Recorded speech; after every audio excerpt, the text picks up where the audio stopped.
السلام علیکم درنو اوریدونکو، پام وکړئ د نن ورځې څو لنډو خبرونو ته. زه شباب شینواری یم.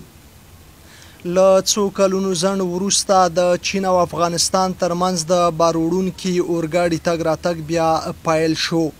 د افغانستان لپاره د چین د بهرنیو چارو وزارت ځانګړي استازي ډاکټر یو شیو یونګ د چین او افغانستان ترمنځ د ریل ګاډي د مخامخ تګ راتګ د بیا پیلېدو له امله مبارکي ویلې او زیاته کړې ده چې د اکتوبر میاشتې په 21 نیټه له جیانګ سو ولایته د چین او افغانستان ترمنځ د باروړونکي ریل ګاډي تګ راتګ بیا پیل شو.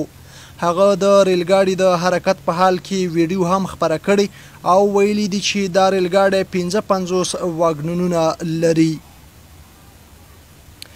اسلامي امارت په رسمي ډول د هغو ریپورټونو په اړه خپلې لومړنۍ موندنې ډاګزه کړي چې پکې ویل شوي وو د ایران او پاکستان ترمنځ پر پوله د ماین چاودنې او د ایراني پولساتو ډزو کې لسګونو افغانانو ته مرګ ژوبله اوښتې ده.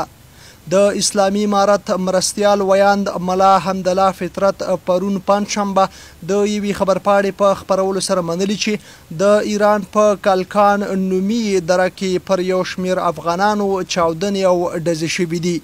فطرت زیاته کړې چې تر دې مهاله د دغې غمجنې پیښې د 2 تنو شهیدانو جسدونه او 40 تنه عیني شاهدان چې ځینې په پیښه کې ټپیان شوي د هویت له لوري افغانستان ته لیږدول شوي دي.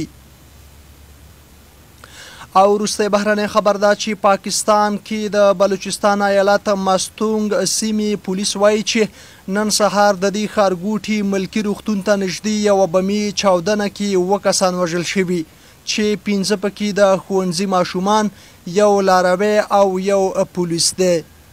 پیښه کې د 25 نورو کسانو د ټپي کېدو خبر هم ورکړ شوی. د مستونګ ښار د پولیسو مشر عبدالفتاح وایي چاودنه هغه مهال وشوه چې د پولیسو یو موټر له سیمې د تېرېدو په حال کې و. د خبرونو پای له ملتیا څخه مو ډېره مننه.